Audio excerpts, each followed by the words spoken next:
All right, hello class. This week we were supposed to debate the purpose of descriptive statistics as a form of summary information and why it is useful in some situations to describe populations.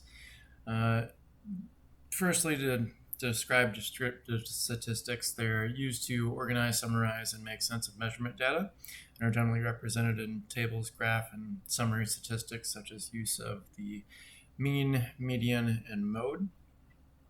And there can be several different reasons that they could be used for different real world application, as well as to describe different populations.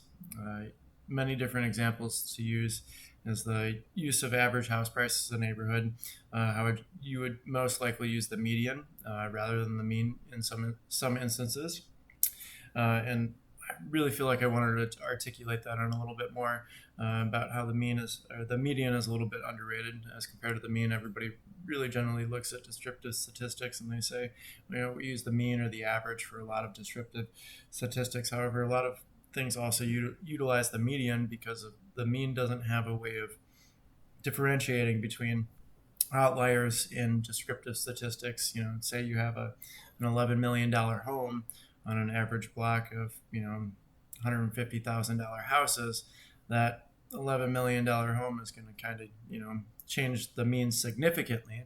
However, if you look at the median of those statistics, you would have a more a better understanding of what the actual house price is for that neighborhood.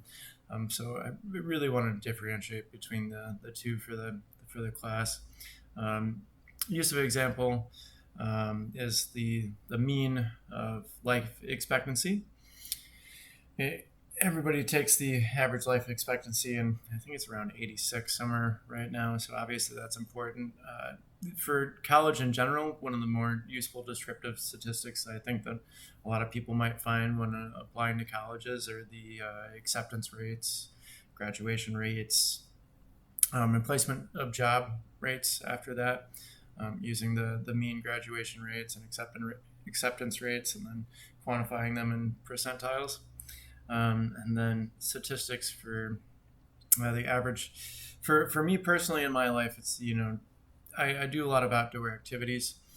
So you could do the average time it takes to run a mile between a couple different times, or average time it takes to run 2 miles, or, big and lately, climbing through terrain and living out in Seattle, Washington, going to national parks and doing long hikes. It's going to be important to do an average time it takes to do a mile through rough terrain, just to kind of get a understanding of how long it would take me to complete something, or just an understanding of where I could be in a hike. If I was trying to navigate through difficult terrain. Last part of this discussion is what are some of the limitations of real world situations? Well, there's a lot of limitations for descriptive statistics. Largely, it cannot correlate variables such as cause and effect relationships, which is a lot of what statistics does. If this happens, why does this happen? And it gives you a lot of correlation methods to be able to make decisions. And the studies generally cannot be replicated. I found this in a lot of the articles that I was reading. Is descriptive statistics are almost impossible to replicate, because you're never going to get the same average of something or the same median of something, because everything's always going to have different numbers, unless you're obviously running the same number set. But if you're running a descriptive statistics set on a different group of people with the same parameters, you're obviously going to come up with different numbers, even though they might be close. It's impossible to replicate. So hope you guys enjoyed my post. Have a good week.